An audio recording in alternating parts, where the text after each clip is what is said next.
Good afternoon, ladies and gentlemen, and welcome to yet another segment of Asaph Cafe. I am your host, Asaph Adonai, and this is part 2, where we left off from the other episode. And on my left, the lovely Luis Bundy, and we're just going to pick up where we left off. Sounds good to me. There's the 2 choruses that started off there. Instead of playing that all the way Right. through. We're in our Han Hotel, Ho Chi Minh City, Vietnam set, so this is nice. Yeah, it is. It's So our topic was minorities in film. Yes, We were talking about that, and we were talking about the racial relations in the United States compared to most Right. countries. Yeah, it's just so sad that we know we have so much of everything. We're so intelligent. We're so well educated. We have the finest universities. We have, great food. I mean, it's just sad that we can't recognize that everyone is the same. I know. And it also kind of spills over into the LGBT group. There's so many people that will not accept gays and lesbians as just regular people. Mm-hmm. It's like there's something wrong with them. Or there's something. The implication is there's something wrong with somebody who's not like you. And if you're not, I mean, the white race has done that throughout history. If you're not blonde-haired and blue-eyed, or have pale skin, there's something wrong. Yeah. You're less than a person, which makes the person on the receiving end of that feel so bad. I remember even for myself, I never ever thought of myself as attractive because I didn't look like Marilyn Monroe, or I didn't look like Rhonda Fleming or Rita Hayworth. I was just something ugly because I didn't look like that. Well, I know one way you can get rid of racism and prejudice. This is going to sound kind of crude, so I'll be sensitive. Mm-hmm. Put Halle Berry in her birthday suit in front of any KKK member, and they're going to go brain dead. Well, that's probably true. Maybe I shouldn't say it that way. But you know what? White men have always been attracted to women of color because it was different. It was exotic. It was something exciting. Unfortunately, a lot of slave owners molested their female slaves because of that. Mm-hmm. It was very, very sad. And in Asia, when GIs would go overseas, same thing would happen. Yeah. So they would probably I'm sure they would be attracted to her, but not for the right reasons. Yeah. She is a beautiful woman, intelligent, well educated, but they don't see her that way. It's just somebody somebody different who can make them feel good. Yeah. And that's too bad. That's too bad. Yeah, when you said the right reason, if it's the right reason, that's one thing. Yeah. If they're looking at her as potential wife material, that's one thing. Yeah. But for just a one-night stand, that's another thing. Right, I agree. Yeah. And unfortunately, that's how they looked upon us Mm-hmm. all these years. In fact, I was propositioned a week after I got here by a married man who wanted a little something on the side. Yikes, he chose you. Yeah. Oh, boy, goodness. He said, well, you look like you're, pretty good. And I'm like, yeah, but you see this ring on my finger? Didn't matter to him. He said that? Yeah. Wow. I have never had anything like that Yeah. ever happen to me. Wow. Didn't matter to him. I bet that must have been a little intimidating for you. It wasn't. You know why? I just looked at him, because the guy that I was here to be with, that I had the ring on with, was standing not too far away. And he says, well, I'm sure, you just have to tell your husband. And I said, well, you can ask him. He's standing right there. And he wasn't my husband. We were involved at the time, and I had his ring. But, this guy was just so sure that I'd be willing to jump into bed with him because he asked. So I was insulted, obviously, but... That reminds me of an incident when I was playing before I moved to Missoula. I was married at the time, and I was playing piano at the hotel, and it was for this art show. They had like the main lobby where I was playing, and they had art stuff, and then they had other rooms behind it, artworks. And this guy walked in, and my wife at the time was sitting in a couch similar to you, not too far from the piano. And he'd just start hitting on her and trying to get her to go with him in the back while I was playing the piano and stuff. And so the way I handled it, because I knew he wasn't going to take no for an answer, she just insisted and said, no, I'm here with my husband at the time. And he just kept on. So finally, after I finished the song, I walked up to him. I said, I reached out my hand like this. I said, and I told him my name. I said, I'm such and such husband. And then he finally got the message. Yeah. He backed off. Yeah. And then what she did was to make sure she sat next to me the rest of the whole performance on the piano bench. Oh my goodness. Yeah, it's just amazing. That actually happened. So. Yeah, yeah. It's I don't know. It sounds like they have this feeling that there's feeling of entitlement. You know, that they're entitled to whatever. The sanctity of marriage. I know. Yeah, that they're just entitled to whatever they want, and that's not the way it works. Yeah. You know. You know, I mean, if you have money and power, they think that that's all you need. Right. And unfortunately, that's not all you need. You have to have some character, moral character. Yeah. You have to be respectable. That's right. So, and that's the thing too. Like, over the centuries, there was never any respect for people of color. Yeah. Whether it's Hispanics or blacks or Asians or Native Americans, whatever. It's just no respect at all. And these were very proud people. A lot of the tribes in Africa were amazingly proud, and they built some fantastic cities. Like Timbuktu was a major city in the ancient world. And so you look at what the Incas did and the Aztecs did. I mean, their cities were unbelievable. And in Egypt and in India, China, amazing places. But for some reason, when whites came in, they just felt like they knew better. They just looked down. Look what England did with the Raj in India, for example. Just so sad. And if it had been mutual, I think civilization would have advanced much faster and much farther if it had been mutual, because each of them could have learned from the other. I mean, the Egyptians did amazing things in the desert, and that could have spilled over into helping whites fare in the American desert, for example. If they could have taken some lessons from what was done, even with the Incas in building their amazing cities, and the Aztecs. How were they able to survive in such inhospitable territory? But whites had all the answers, and the Native Americans also were able to survive in conditions that whites struggled with. So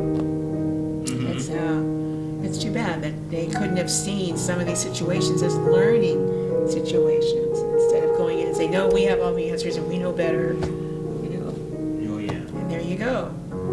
Do you recognize this song? That is the Nocturne in F sharp. Yes, very nice. Beautiful song. Yeah, absolutely. I love classical music. Always have. I grew up with it, so.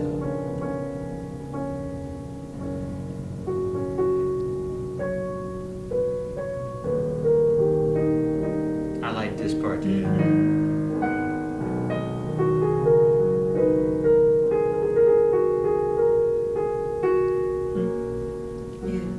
That's the first part of that. Yeah. Speaking of a comical part of that, they had an episode of the Muppet Show with Liberace playing that. Oh my. It was funny because the concert was called Dedicated to the Birds. They have a lot of bird characters on the Muppet Show. So while Liberace was playing the Nocturne that I just did, they had these big life-size birds, like big bird size, and they were doing a little dancing around not too far from the piano. That's great. It was just the cutest little thing. I bet. Yeah, dedicated to the birds. So he does the Nocturne in F sharp, and then after the birds do their concert, the birds walk off stage, and then Sam comes along. Oh, Mr. Liberace, Mr. Liberace, and he goes, "Hi, Sam." Sam's the one with the flat square head with the big eyes. Right. How you been, Sam? Well, Mr. Liberace, thank you. Everything has been cultural, sir. And that worries me. because I know your work too, sir, and I know this show. And now that you have played Chopin, it follows that next you will be wearing a rhinestone tuxedo and playing Shameless Boogie Woogie. Oh no. And Liberace says, I won't be doing that soon, I promise you. I'm going to do it right now. All of a sudden his costume changes and a rhinestone, and he starts doing his Boogie Woogie. Oh no. And Sam just goes like this, and he walks off. That's great. Well, only Jim Henson could think of some Oh, crazy of thing course. like that. Of course. Yeah. But that was just such a cute skit. It's Uh-huh. something like 10 or 15 minutes long. Uh-huh. From the time they do the nocturne Oh, piece right. and Right. and then the boogie woogie, and then at the end, Liberace's dancing with the birds, and Sam, the dog, I think, takes over and starts playing the piano. Oh. That's great. Just the cutest little skit. It was a wonderful show.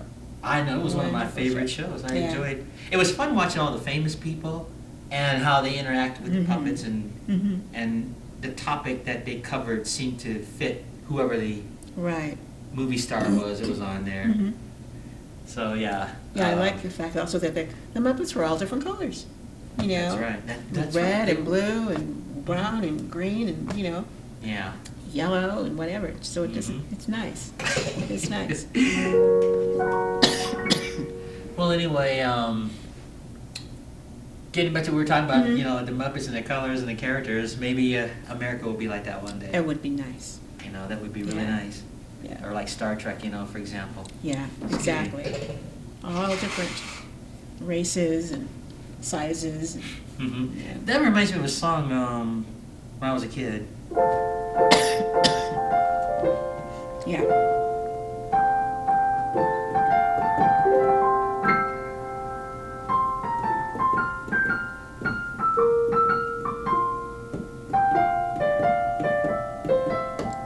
Something like that. Yep. All the different races of the world. Red and yellow, Exactly. black and white. Right. They are precious and innocent. That is correct. Yeah. So That's the way it ought to be. America needs to get back to that. Exactly. Like I mentioned when I mentioned in the New Testament about how can you say you love God who you haven't seen, and hate your brother who you have seen. So Mhm. yeah, I should show you that Charlton Heston cartoon. It was pretty cool how they depicted God. Yeah. Just a big giant eyeball in the sky, and it made me think of those passages there. Their topic was about creation. Mhm. The creation and so on. Mhm. You never saw any of those cartoons, No, did you? no. Well, this is an older Heston. This was before we lost him. Ah. And it was like a time travel show because first he was, I guess, a studio or an office or something. Mhm. And there was a cartoon 8x10 of the cartoon character that would actually go back in time to whatever Ah. Bible time that Ah. Heston was talking about. Uh-huh. And so Heston would look at the camera and say, his name was Simon. We're going to have Simon. We're going to introduce him in a moment. He's going to go back in time to some biblical Mhm. point of history. To the And they ark always or- went back like, say, David and Goliath or Oh, right, something right. like that. Noah's Ark or, Yeah, just some cool thing there. Mm-hmm. And they were just telling the story. They weren't trying to convert anybody or anything. Right. They were just telling the story. Sure. But when they did the creation story with God as this big eyeball, it made me think of that First John. Yeah. What God looks like for real. Yeah, exactly. My concept So- of God is like energy, just pure. Well, energy. this was just interesting how they portrayed God, But see, the point I'm making is that you can't say you love someone you haven't seen. Mhm. When you got 6 billion people that Yeah. live just, you're kind and you're hating them. Right. You're so busy hating them. Exactly. So, I understand from my point of view is hate is actually anger turned inward. you don't know? think that's like taught behavior? Absolutely it is. Yeah. Absolutely it is. Yeah, because agree. you put a African American infant next to a white infant and they grow up together, they don't know. Of course. Yeah. And like I used the example of the Labrador, the Mhm. collie, Yeah, they have no clue. They just Uh-huh. know that, somebody's got a dog biscuit and it doesn't matter, what Mhm. hand it comes from. Now, getting back to Asians in film and Uh-huh. other films that have passed, Uh-huh. Joel mentioned 2 films, Tales of Manhattan, Hmm. 1942, and Cabin in the Sky, I think was part 2 of that or something Oh, like that, yeah. 1943. I saw Cabin in the Sky. Yeah, it had people like Eddie Rochester, Mhm. Ethel Waters, Lena Mhm, Horne, mhm. and I think that was stereotypical of Yeah. the way they were portraying African American absolutely, people of that absolutely. time. Well, like in Gone with the Wind, all the slaves were singing and Yeah. everybody was happy and, wonderful. But that's not the way it was, unfortunately. The miniseries Roots was closer to the truth than anything. It was being a slave in the South in the 19th century was horrific. And I'm sure that there were some more benevolent slave masters like Thomas Jefferson, Mhm. but a slave was still a slave. Yeah. You couldn't own property, you couldn't legally Yeah. marry, you had no rights. You were just somebody's property. Well, I was getting it Gone with the Wind, like I shared with you in the past. I didn't think I was going to like that movie when I Mhm. first saw it, because it was tough enough when I saw Roots. And I Yeah. thought, oh man, I don't want to look at another No kidding. movie where they're dogging on African American Yeah. people. That was my first thought. And I have nothing against Clark Gable, Oh, no. but finally I made the decision to watch it. Mm-hmm. And it was not what I No, expected. It was no. a sick, twisted love relationship just in that time period. Exactly. So when you see like Rhett Butler and the costume, it didn't Right. bother me. Right, Because right. it wasn't focusing on the racial No, aspect not or at the all. Not at all. slave. It was It was about Clark Gable them. was sick. Yeah, it was about I mean, that those- relationship with Scarlett O'Hara was pretty Oh, bad. yeah. Oh, yeah. So- Yeah, they were both pretty dysfunctional. Yeah. Yeah. So that's what it was in that Yeah, time period. Exactly. And I like the Carol Burnett show. Did you see their version of Yes, Gone with that was the hysterical. Wind? Went with the Wind. Oh, I know. When she came out with that curtain rod in her hand, I thought I was gonna split my sides. Yeah, me too. Oh my Lord! And the characters too. Tim Conway and Harvey Korman were trying so hard not to laugh. Yeah, Oh but you my could God. tell they were just dying on the inside. The audience must have laughed for like a full minute. I mean, Yeah, it was and just. Carol Burnett walked out with that curtain I rod. know. Oh, just something that slipped on or I something, know. whatever the Oh my word she God. said for that. Yeah, it was. Oh, it was so funny. Oh my goodness, Yeah, yeah. that was genius right there. Oh my goodness. But I just really hope that we can finally get to a point in this country, at least, where everybody's equal, and it's not just people of color; it's also women, Yeah. and LGBT community as well. Mhm. Stop judging people. Just relax and accept. Take a chill pill. I know. Drink some lemonade, I you know. know. I mean, you meet somebody, they're fine until they show you that they're not. Yeah. You come up and you talk to somebody. I think that was Dr. King's message too. Yeah, wasn't it? exactly. Just, have a conversation, get to know the person, and don't be put off by the fact that they may have purple hair or 5 earrings in one ear, or there's a guy in a dress, just I whatever. think that maybe it's just this culture. When you're a kid, you're raised to dress a certain way and act a certain way and be a certain way, and if you don't fit that expectation, something's wrong with you. It took me a while to snap out of that thinking too. I mean, when I was like really young. Well, sure. We all were subjected to that. We were all a product of that. Mm-hmm, You know, Yeah. and it just has to change. And also, I hate to say, this is a Judeo-Christian society, and a lot of that comes from the churches.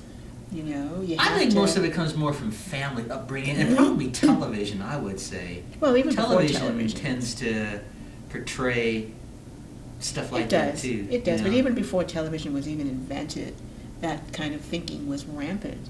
In Europe as well as in the United States. Yeah. And it's just kind of a strange way to be exposed when you're really young, I think, you know. There was a thing about, it was a dichotomy between rich and poor, black and white, Because, even the Irish were discriminated against when they came over here. Uh-huh. I saw a Bonanza episode one time where Goodness. Joe and a black man and another Irish guy were all trying to catch a train to go somewhere. Well, Joe got on the train and went, he was ready to go into the coach, but they sent the black man out to sit on the flat car on the outside, so Joe went out there to be with him. And then the Irish guy was inside, and all of a sudden, he comes out on the flat car, and he and the black guy never got along. So Joe sits there and he says, well, what are you out here? The guy looks at me and says, I'm Irish. So they kicked him out because he was Irish. You know? So, I mean, That's crazy. It is yeah. crazy. Mm-hmm. You know? But they discriminate against the Irish and the Italians and the Jews, and, you know, they weren't color. They were Did you white. hear what happened in the Jewish cemeteries recently? That was on the world news. Yeah. Over 100 gravestones were knocked over, not just in one place, but Right. certain places. Right. But I can't wrap my mind around that. Yeah, you gotta be pretty lame to be able to mess with somebody that's passed I on. know. You know? Exactly. And desecrate their gravesite. Right. My goodness. Right. Or to like bomb somebody's church. I mean, this is a place of worship. Yeah. It doesn't have to be the same kind of church you would go to. It's just the fact that respect the other person's beliefs, Yeah. no matter what. I mean, I'm not religious at all. Well, I know, but we're just talking But- about, I mean, you don't have to be, you could be a stone, heart of stone, but to see someone burn a church or I don't get that. gravesite, You know, I mean, that part of this country's freedom is the freedom of religion, you know? Let it be. So, You know, what scares me about the people that messed with the Jewish cemetery, whatever a person's belief, there is a passage, you may have heard this in Genesis, you know, when God was making the agreement with Abraham, I'll bless those that bless you and curse those that curse you. That's just something to think about, these people that, you know, they desecrate. yeah, you can probably bring some bad stuff on you in a sense. Well, even if you just believe in karma, that could be, you know, what goes around comes around kind of thing. Well, I'm thinking more, you know, I need to get specific because I know God is a God of love, but the Jewish people are God's chosen people. So when you mess with those people, you're actually messing with the Lord, in my opinion. Well, I think you do that when you mess with anybody. Yeah, I know, but I think the Jewish people in particular. And think of all the nations in history that have tried to attack the Jewish nation. You don't even hear about them anymore. You know, like the, what was it, the town that Goliath was from? Gath? Oh, I don't remember. And all those other nations of the past that seem to be non-existent now that were trying to attack the Jewish nation. Yeah. And in history. You don't even have to be no Bible scholar. That's just common sense in history, just plain history. Exactly. And it's just the idea of... And it just makes you wonder. It makes you wonder. Right. You know, I'll bless those that bless you and curse those that curse you. It just makes you wonder. Exactly. And Lead it's them just- people alone. Lead them people alone. Okay. Yeah, whatever happened to live and let live? Yeah, You know? really. I mean, geez, if they're not directly harming you, just leave them alone. Let them do what they want to do. Yeah. You know, if they're not harming anybody, what's I the agree. problem? Yeah. You know, just because they believe a certain way doesn't mean you have to. If they're not trying to impose it on you, Right. let them worship and have their faith, and that's just fine. You know? Yeah. Gee whiz. So- And people here seem to be able to blame an entire group of people for the actions of one. Yeah, isn't it something? One person does something, and all of a sudden everybody that's like that is the same way. I don't understand that at all. Yeah. You know? Like this, to get a little bit political, this Muslim ban. Oh, yeah. Okay. It's like, seriously, you know? Well, let the lawmakers figure it Oh, out. It's my like that God. scene in The Incredibles. Did you see the movie The Incredibles? No. Well, basically, The Incredibles, when they were young, they were superheroes. You know, they were saving the world. And one guy tried to off himself and get saved. And he didn't want to get saved, so he sued The Incredibles. So the government told him they can't be superheroes anymore. But at the end of the movie, when they saved the day, some of the authorities said, just going out there and save the world. You guys did us a favor from getting wiped out. We'll let the politicians deal with that. Yeah, really. So I was using that as an analogy, what you were talking about just now Yeah, about the politicians exactly. and the ban and so. Right. Let them figure Well, it out. I guess you know. they've changed it a little bit. They took Iraq off the list Yeah.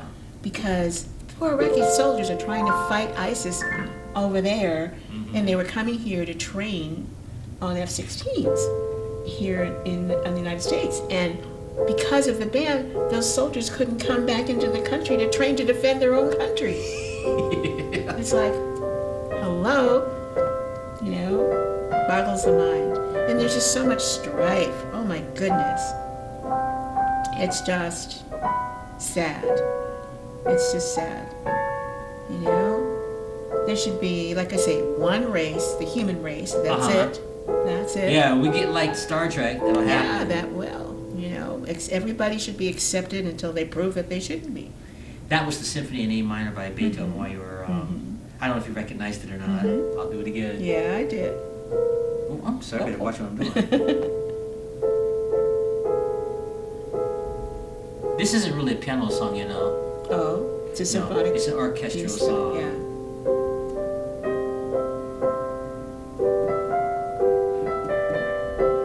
It's a beautiful song. It is.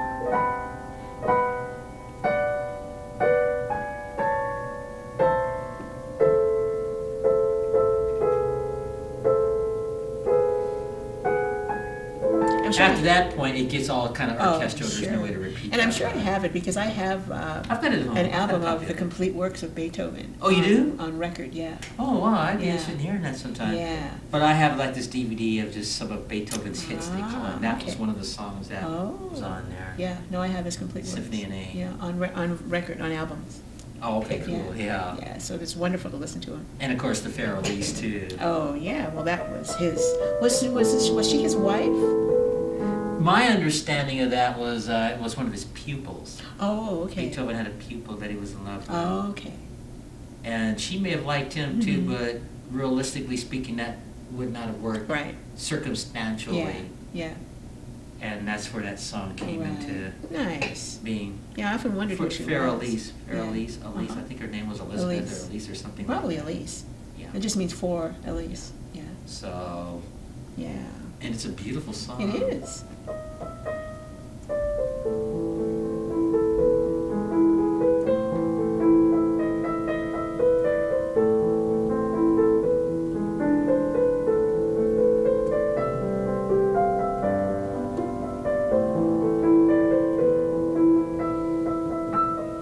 Beautiful song. Mm-hmm. I'm gonna stop on that note Okay, there. sure. But Yeah. yeah, I think he wrote that for a student that he No really kidding. adored. So many beautiful things came out of Germany. It's amazing. Yeah. It's so sad that Hitler had to spoil that whole image, you know. Well, he's not going to be messing with no one anymore. This so. is very true. That's what David Letterman said about him. He won't be no threat messing with anybody anymore. No kidding, no kidding. So, But yeah, you've got the wonderful composers, Yeah. you know, and beautiful architecture and foods and beer and culture. Yeah. Yeah, a lot of culture. yeah. A lot of culture. There's a lot of culture in every single society in the world, I know it. actually. Mm-hmm. You know. Including African Americans. Absolutely. Yeah. Yeah, we get a lot of our foods from there, a lot of customs, a lot of jazz came from Yeah. African Americans. You know, jazz is the only true American music. You know, Mm-hmm. and it's wonderful. It started with the chants in the fields from the slaves, and went from there into blues and gospel, and now we have the amazing progressive jazz we have now. Mm-hmm. You know, in the jazz age, wow, one of the most prosperous eras in American history. Uh-huh. Mm-hmm. Yeah, the 20s until 1929 and the crash were some of the most amazing ages. You know? I mean, you had the big band era. Did you ever watch Ken Burns' series on jazz? Yes, I did. Ah. I liked the one with, well, my favorite was the one when they were tackling jazz. Louis Armstrong and Miles Davis. Yeah. And, that was Yeah, way cool. no kidding. Louis Armstrong Way was very, very instrumental. He changed the whole feeling of jazz from Yeah. Dixieland, which was all the instruments playing together, Mhm. and he's the first one that started the solo. I think he instrument. was probably one of the greatest trumpet players that ever Absolutely, lived. absolutely. He had such a distinctive style. Yeah, especially know? I've seen some footage of him in 1933 when he was young. Oh, yeah. You know, even 60 Minutes said that as a young man, people went to see Louis Armstrong to watch him hit these outrageous high Yes. notes that he was known for doing Yes, in that's that true. part of his life. That's true. And yeah. It was incredible. yikes, he would just hit some serious high Oh, notes I on that know. horn and sound nice Yeah. while playing. Exactly. And he don't like sneak up on the note. He like He hit just the hit note, it. stay up there for a little bit, come down. And Yeah, I know. just amazing. He was. All melodic. Yeah, But he opened a door for he really did. a lot of people. Yeah, he really did. And I think it surprised even his teacher, King Oliver. Because it got to the point where King Oliver's like, man, I can't teach this guy nothing no more. This guy's too good. Yeah, really. And I had heard that they let Louis play with King Oliver, a very young, teenager or something. Yeah, that's how skilled he was. Oh, yeah. He was very good. He picked up that trumpet real fast. Yeah. It was like he was meant to play that horn. No kidding. Yeah. From reform school, too, I understand. Yeah. To keep him out of trouble. It saved him. Here, take this trumpet, kid. Go take some trumpet lessons. No kidding. Yeah. They probably would be a snide when they first did that to give him this trumpet, Sure, give give him this something to trumpet. do. And Yeah. they had like a little band in the reform school. Because Louis had been fighting and in trouble as a kid. Yeah. He started getting good on that horn. That was the end of that. Yeah, that took care of that problem. Sure. That was great. That was great. So even if the intention was not good originally, it worked Turned out well. Amazing. Yeah. Amazing. To produce the greatest trumpet player ever. No kidding. No kidding. But yeah, he was a pioneer. Yeah. You know? And I saw those documentaries, those Ken Yeah. Burn documentaries, and they Yeah. were talking about him. No kidding. And of course, jazz started to evolve. Oh yeah. But it didn't matter because the door had already been opened. Sure. Oh yeah. So even though, even though Louis wasn't necessarily playing bebop, it didn't make any Didn't difference because matter. that just evolved from what Louis was doing all along. And do you know that they didn't want people that owned venues for playing didn't want mixed bands. They wanted either a white band or a black band. It couldn't be mixed. I think Benny Goodman was responsible for putting an end to that. Yeah, I think so. Yeah. Yeah. 1937? Yeah, I think so. I think they've got the footage of that now, that They probably actual do. Carnegie Hall concert that I saw on YouTube. Yeah, that's in right. 1937. That's right. It was. What a very young Harry Yeah, James. no kidding. Yeah. And people don't know this. That movie that they did with Steve Allen, I think, the comedian, playing the clarinet player, the Benny Goodman story. Oh, uh-huh. Well, there was an African-American trumpeter named Buck Clayton. Mm-hmm. I've heard of Buck Clayton. Yeah, I knew him personally. Oh. He's the one that wrote my letter of recommendation when I went to school. Ah, Buck Clayton. nice. Yeah, seriously. I don't tell that story often because there's no Yeah. reason to tell it. Right, right. That's great. But he lived 2 blocks from my auntie in New York when I was out there. And I used to go to his house and we used to talk trumpet. Because his son that he lost in real life was a professional trumpeter too, just like his father. Right. And I was somewhat able to play a trumpet at that time. So, yeah, he invited me to his home. I used to hang out with Buck Clayton and he taught trumpet. He used to tell me about the big band era. Oh. It was just cool. Yeah. Because he played with Harry James. I'll be darned. Like, wow. And that must have been something. I know I wasn't alive then, but that just must have been something. I bet. So Buck Clayton is in that film with Harry James, sitting next to Harry James in that Benny Goodman story. So next time you see that, you see that. And he plays a solo in there somewhere. So Nice. Yeah, it's amazing. I mean, musicians never cared about They didn't care color, about race, no, all they anybody. wanted Just they play. get together and play. That's it. That's all they cared about was play. Yeah. And a lot of the dance halls throughout the country were mixed. Mm-hmm. I know I just saw a documentary about one that was, I want to say Georgia, somewhere, Mm-hmm. Tennessee, somewhere in the mid sort of southern area. Maybe it was Missouri, Kansas, I don't know.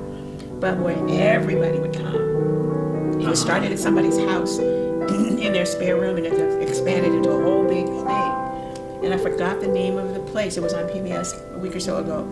But it was great, you know. And they would get together and they would serve some food and some drinks, and, you know, and everybody came. There was whites, blacks, and Hispanics, whatever, you know. And they'd all get up and dance and have a good time. Nobody cared, and that's the way it should be, you know. Because you can always, no matter who you are, you can always learn something from somebody else. Mm-hmm. Whether it's a musician or a dancer or a professor or a mechanic or a shoe shine boy, who knows? You know, you can always learn something if you just talk to people. You know, and if we could all just do that, it would be wonderful. You know, if you could walk into a room and people would just see you as a person. Mm-hmm. You know, doesn't matter what your skin color is, what you have on, what your shoes look like. You know, they don't care. Oh yeah. You know, that would be great. That would be great. So. Oh yeah. Well, maybe one day. Yeah. But you know, films have come a long way since the days. Yeah, of since Tales of Manhattan. Yeah, no kidding. You know, you look at actors like, you know, Denzel Washington, Morgan Freeman. Oh yeah. You know, actresses, you know, Halle Berry, and oh, just so many wonderful people. And you know, James Chiquito was one of my favorite actors when I was younger because I thought he was so handsome. Mm-hmm. You know. Yeah. Just a whole gamut of people that have come so far, Mm-hmm. you know. And I didn't care whether they were Asian or black or white or whatever, Right. You know. I mean, if there was a handsome guy, it was a handsome guy. It didn't matter. You know? That Cesar Romero. Yes. That guy sure had the handsome category covered, didn't he? Definitely. As a young man, he Yeah. wasn't too bad looking when he got older. That's true. Had that John Forsythe Oh, distinguished look when he got yeah. older. Oh yeah. I've seen some footage of Cesar Romero as a young man. I'm like, where did he get those looks from? I know. Have you seen him as a young man? Yeah. No wonder Hollywood was knocking on Yeah, his door. exactly. He was doing some lead movies like with people like sure. Betty Grable. Sure. Oh, Wow. Yeah. Yeah, he was one of the first Hispanic men that had a leading role like that. Yeah. You know? He had those looks to go with Yeah. that too. Yeah, exactly. And there were a lot of handsome men in early pictures, Yeah, that's especially true. the people of color. So, you know, Oh, it's yeah. just great that they had all this groundbreaking stuff. I think it was I about know. time back then. you No know? kidding. No kidding. Instead of the stereotypical Oh, yeah. black person is servant role. Right. Shoeshine Boy. Some or white guy goes 70s. halfway around the world, and we talked about Raymond Burr to solve something. Oh, I know. That's crazy. And I like Raymond Burr. I think I he's a did too. fine actor. I did Was a too. I fine love actor. Perry Mason. I watch it every night. But that was so corny to me, that Godzilla movie, having Yeah. Raymond Burr go all the way to Tokyo I to solve know. something that the authorities couldn't solve. Exactly. That was pretty corny. I know. But at least now the Japanese are so innovative, you know, that we recognize that they are probably ahead of us in education, you know. Yeah. And Speaking of Indians as education, well. you know, like I said, I lived in Taiwan Mhm. actually. I would have loved to have done all 12 grades there. Yeah. I think their education system, even at that time, early Mhm. 60s, was higher. Yeah, superior. I think the United States is really lagging behind. You know, we went to a school called the Dominican School, Mhm. and what was interesting about this school, if I had to describe it, think of Oral Roberts University Mhm. as far as the expanse. Mhm. They had the kindergarten children to the 12th graders all on the same campus, Oh. but it was sectioned in Right. such a way that you didn't see like Uh-huh. sophomores, little kids and right, stuff. right. It was just a huge campus. Had a big mountain in the back, and we used to Oh. run cross country, and it was like not a paved road, but a dirt road that was Mhm. kind of smoothed out. Mhm. And they had all these little kids Oh. running this cross country, including myself. Uh-huh. I was pretty good at it. That's great. I think it was like third grade, something like that. Yeah. And it took like a whole hour to run that thing. It was like this huge Oh. mountain My hill goodness. area. Yeah, you get a workout after I about 50 bet. minutes running that thing. Yeah. They did it like once a week. They'd run that mountain Nice. course. Nice. And then they made the kids stand in front of the school, and it was listening to this like Godzilla sounding music. If I had to describe it. Oh dear. Catholic school. Yeah. And the nuns had habits and things. Right. But it was just such discipline. Yeah. Nobody was wearing like T-shirts with crossbones and Right, things like exactly. that. You know, the guys wore white shirts, Mhm. short sleeve white shirts with blue pants, Mhm. and the girls had like a white little shirt with a little blue blouse. Mhm. And it had a patch on there that said DS for Dominican Oh, okay. School. You know, Yeah. everybody on that campus was like that. Mhm. So. Yeah, discipline is very, very important. You Yeah, know? I liked it there. It Yeah. was fun. I had a lot of Asian friends, Uh-huh. and Oh, sure. American friends Yeah. at that time. Yeah. And I never felt like I was an African American, Right. if you know what I mean. Exactly. I'd never felt different in elementary school too, because I grew up in Boston. Yeah. And I went Nobody to ever all called girls- us the N-word No, over no, there, no, or no. nothing like that. No, I went to an all-girls school, but I had a friend who was Irish. Mhm. I mean, Malouf was her last name. I had a friend who was mixed race, black and white. And my best friend was from Syria, from Lebanon. Oh, really? Yeah, her name was Helen Botesh. And that's the first time I ate pita bread was when I went to her house. And she said, this is Syrian bread. And I said, okay. And it was wonderful, you know. So I was exposed to all these different cultures. Yeah, me too. And I had a I dose didn't of that know too. that I was any different than anybody else. There was this kid named Jesus, Hispanic kid when I was growing up, and his mother couldn't speak English, but she knew that I was friends with her son. So every time when Jesus would invite me over, she'd have these big, what do you call, tortilla shells, real thick, not the kind you get it out, right. the real deal. Yeah. You want some of these? Well, she would do translation. And she'd always feed me, and it was so good. Yeah. Just a sweet lady. Oh, homemade tortillas are wonderful. Yeah. You know, a lot of that at that boy's house at that time. I bet. I hung out there a lot. I wonder why. No kidding. Food, good food. Yeah, they had some really good food. Yeah. Really, really good food. No kidding. Oh, the Hispanic cultures are so rich, not just from Spain, but from Mexico and Central America, South America. Oh, yeah. Oh, their cultures are so wonderful. You ever watch that show with Laura McKenzie? She travels all around the world. No, I haven't. Every week she's in a different country, some exotic country. Right. No, I've seen others. Exposing the culture. Right. Yeah, and she was in Vietnam one time, and that was pretty cool. Yeah. And then, like, next week she'll be, like, say, Sweden or someplace like that. They cover music, they cover foods. Yeah. I've seen shows with Rick Steves and Rudy Max. It's similar to those. Rudy Max. Laura McKenzie, yeah.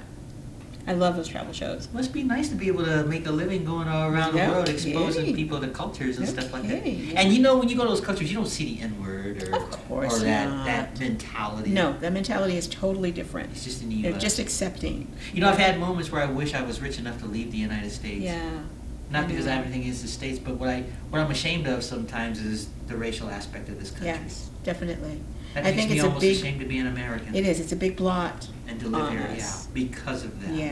Yes, and it seems like for a while it was getting better, and now, I don't know, with this political climate, it seems like it's dividing us even more. But that's been going on way.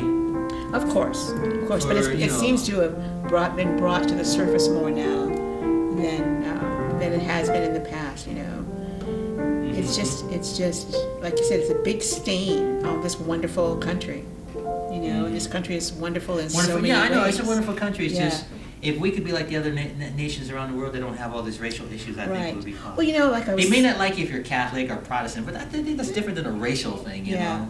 There's a difference. It is. I think. It is. I mean, to like somebody because of the way they were born doesn't make sense to me at all. You know?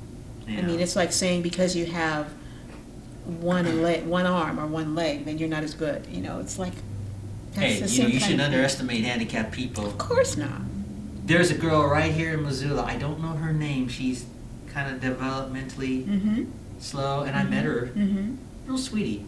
You put that girl out there on the track, she turns into Steve Austin. They said that girl was a state champion runner, Oh, that's too. great. That's great. Yeah, that girl can run. Sure. I mean, you would even know it. I mean, she just metamorphosed, just changed like the Hulk. Just all of a sudden. Yeah. They put that girl out on that track and she's running like Steve Austin. That's wonderful. That's wonderful. Yeah. Smoking folks too. Know. And that's what I'm saying. And I don't mean just a little bit. She they're eating her dust, you know. Well, that's what I mean. You know, why would you discriminate against someone like that when they were born that way?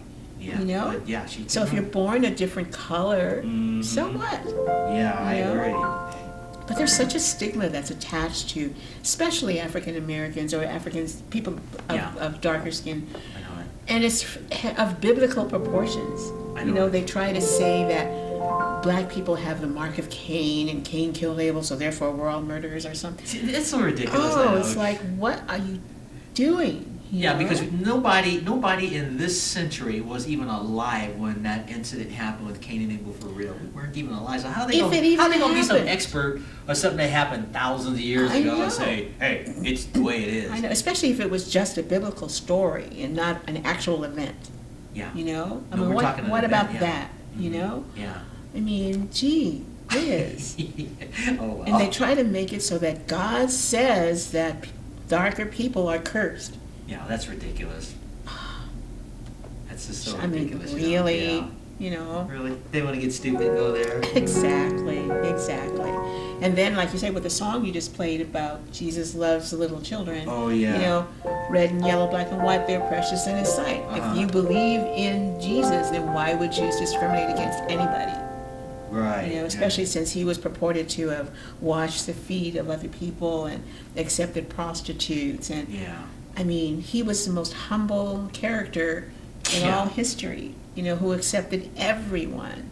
Yeah, well, you know, like I said, only in America, this is the only place where anything goes, like that New York song, that Sinatra song. Yeah, no kidding. And everything goes. Yeah. But unfortunately, the bad goes with the good. I know it. You know? Here. Yeah. I think, you know, we have such freedom. That's probably another reason why stuff like that happens. Right. But you know what? Freedom isn't license. Yeah. You know, freedom means, yes, you're able to do certain things. Right. That doesn't mean you're able to do everything. Yeah. You know? Like hate your brother and then wipe him out. Right. Hatred should not even be a part of this country. Look at how lucky we are here. I know it. We have everything. We do. We have an abundance of food. We have an abundance of everything. That's enough to make you want to get on, you know, just say, thank you, dear Lord, and just treat your brother right, and, you know, that sort of thing. Just see that people are people. It doesn't matter if they're not like you. In fact, it's probably better if they're not like you, because you can learn something Yeah, from if the that. whole world were like me, if everybody looked like me, I think it'd be kind of a dull world. Very boring. You know? Yeah, very boring. I don't want everybody to look like me or think like me. Or, Yeah, you know, I think one of me is enough, you know. One of me too. You know? The world's had me for almost 60 years. Exactly. I think that's one Asaph was enough. Yeah, and one Asaph is a blessing. You know, it's No, great. I know, I realize that, and I'm glad to be alive and everything, Yeah. but at the same time, one of me is enough. I know. And I wouldn't want everybody to have to a look. million of me walking I around know, here. and I wouldn't want everybody to look the same. Yeah. You know, I mean, there's growth and diversity. Oh, yeah. You know, that's why I really love living in Los Angeles, California, because there's 86 diversity, different yeah. cultures in LA.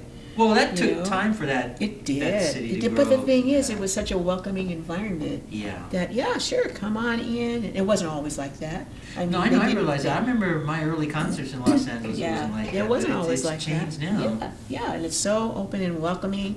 You know, they have a Chinatown and a Thai town and a Koreatown, and there's where you can get Jewish delis, and you have Hispanic restaurants, and you have everything. Oh yeah.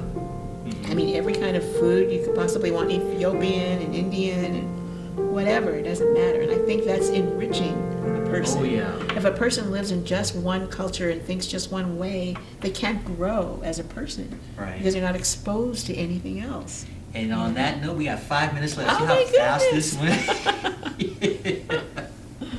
Oh, that's great. So I'm That's just glad we great. got to cover everything from Yeah. Asians in film Yeah. to early movies, Right. stereotypes to racial Yeah. issues, and Yeah, I am too. and I it do. was fun to talk for Yeah, a change. definitely. And I really hope that maybe it prompts somebody out there to think about their feelings towards race, you know. Yeah, and in a few minutes we have left, you got any final words you want to say? Just that the buzzword for today is love. You know, love yourself and use that to learn how to love others. You know? That's a good thought, yeah. Yeah. Or like, that's 1 John. How can you say you love God who you have not seen and hate your brother who you have seen? Mhm. That's just food for Yeah, thought. hate should That would be not food be- for the thought on the cafe. There you food go. for thought. you know. Right. Like I said, I'm not here to convert nobody. It's just food for No, thought. you know. exactly. And that's a neat. That's a neat Bible verse in Yeah, a sense, you know. I like that. As far as people Yeah. and so on. Yeah. Like I heard someone say, how can you hate me if you don't know me? Yeah. You know? That's right. Yeah. That's what Shrek said. Yeah. I was going to cover on that Shrek #1. He and the donkey were talking about that very thing. Yeah. And people think one look at me and they judge me, so I just let them think whatever, you know. Yeah. And Princess Fiona was eavesdropping on that conversation, so she started straightening because she was judging him at first too. Yeah. Yeah. So, Yeah, I have to, catch myself every once in a while. Somebody comes in the store and they look kind of seedy. I'm like, are they going to steal something, or, are they going to? Who knows? And you just have to not do that. Just wait until you see the behavior and then form your opinion. Wait until the person actually does something to make you feel that way. So. here's a theme Shrek. Makes you catch it? I don't think I've seen the movie.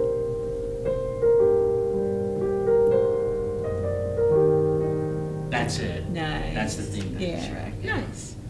Well, I'll have to show that to you because I've got it. It's pretty. I have a I'm DVD sure. at home. Oh yeah. It's a really cool movie if you That's think what about I've the heard. context. I've of seen the like movie. excerpts and trailers from it, but I just haven't actually seen the whole movie. Yeah, well, they've had 4 Shrek films out Oh yeah. already. Yeah. Shrek 1 basically was there was this king named Farquaad who was a bad king. He wasn't even really a king. He wasn't officially elected. He just took over a town. And he sent Shrek on a quest to rescue the princess because he didn't want to do it himself. Ah. That's how Shrek got involved in that. Gotcha. So the deal was, you go and rescue the princess, I'll give you your swamp back. Because the king took over the swamp and forced all the animals out of the city and threw them in the swamp where Shrek lived. So that was the plot line. Of course, Shrek saves the day. Oh, sure. And then all of a sudden the king moves in and wants to marry the princess after Shrek did all the work. Oh no. But she didn't want to really marry that king anyway, so Shrek ends up getting the girl. And then in Shrek 2, with Julie Andrews, anything Julie Andrews is in is great as far as I'm concerned. Yeah. So, Shrek goes to meet the in-laws. And when I saw that, I can relate to that. I was like, oh, they're telling my story. And then they introduce a character called Puss in Boots. Oh yeah. Number 2. Right. Antonio Banderas character. Mm-hmm. So in Shrek 3, Puss in Boots gains weight. He's not as feisty as he was, And, Shrek just has a bunch of kids. Oh. So then in number 4, Shrek wants to go back to when he was single. Oh, and Rumpelstiltskin says, okay, I'll make that possible for you. You sign this contract. But Rumpelstiltskin has some bad intentions. Of course. So when He Shrek always did. signs and gets plunged back into the past, nobody knows him. And Rumpelstiltskin was going to try to wipe him out because he was really a bad guy. Oh. So Shrek had to get back to where he was. He had to cancel that contract and get rid of Rumpelstiltskin, plus get Donkey back and Princess Fiona, his wife, back. And my goodness. it was almost like the Back to the Future movies. Oh, okay. You know how Michael J. Fox had to go back in number 2 and fix all that? Right. Shrek had to pretty much do the same thing. Oh, interesting. But my favorite is number 1, of course. Mm-hmm. That's It's usually the classic. best. Yeah, Yeah, that the was first the best. movie is usually the best in Yeah. a series. Well, I'll have to show that to you sometime. I think you'll Okay. like it. Any other final words before we sign off? No, just thank everyone for watching. I hope no one was offended by any of the subject matter. That was not our intention. We're just having talk. Just a conversation. Yeah, normally on this show we're always doing such comical things. It was kind of refreshing to do more Yeah, a little bit serious. serious and live stuff. And then of course when Emmett returns, we can include him in that too. Of course. So Emmett, get well. Definitely. And on that note, this is Asaph Cafe. I am your host, Asaph Adonai. We're in Ho Chi Minh City, Vietnam, and the lovely Luis Bundy on my left. So until our next show, Maranatha.